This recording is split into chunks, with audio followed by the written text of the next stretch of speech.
there's a production of a play about Albert Einstein, which I'm currently working on. And it begins with Einstein saying, I have to attend a banquet tonight. And what I find most tiresome are the introductions. If I were to believe everything they say about me, I would not be sane. And since I am sane, I do not believe them. It is a matter of great pride for me to be able to welcome the faculty for the workshop for the restoration and preservation of Indian cinema. I must thank you all on behalf of the entire film fraternity, all of you, for being here. And I congratulate the people who will be participating in the workshop, and hopefully we will see their results very soon. And there is a bright future for conservation, which is a thankless job, as Shivendra reminded you. There is no monetary benefit in it. It is done for the love of it. I am extremely grateful on behalf of the entire film fraternity and on my personal, from myself, on a personal level as well. I'm very proud that there are 50 films of mine in the film archives. Before this, the thing I was most proud of was that I featured in a screening of the censor cuts at the Film Institute.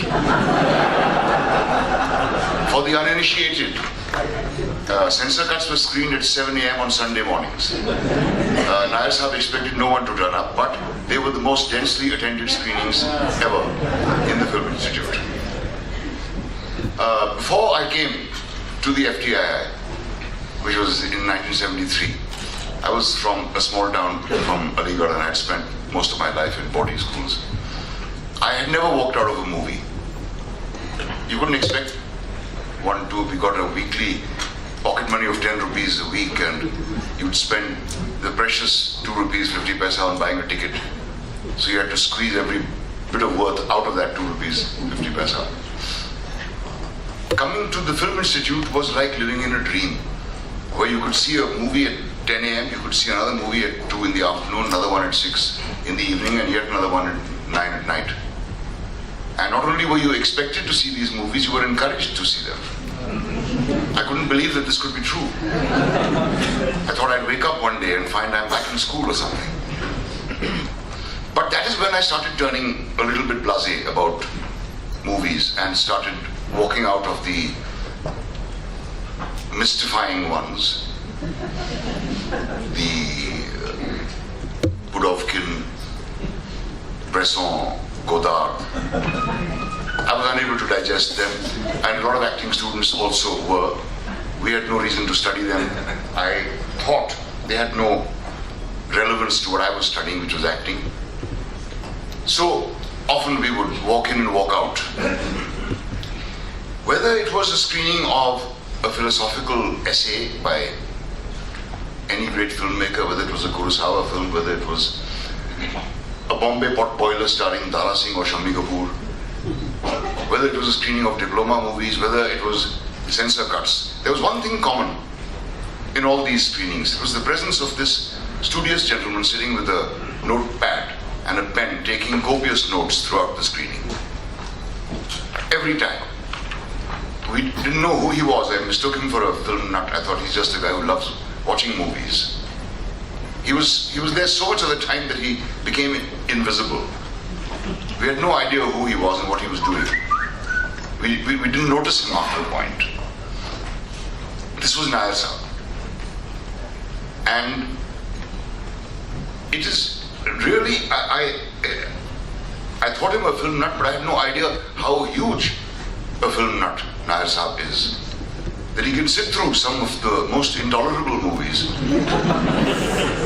and help to put them into order, restore the bits that have been cut, and make notes about I don't know what, but they were copious notes.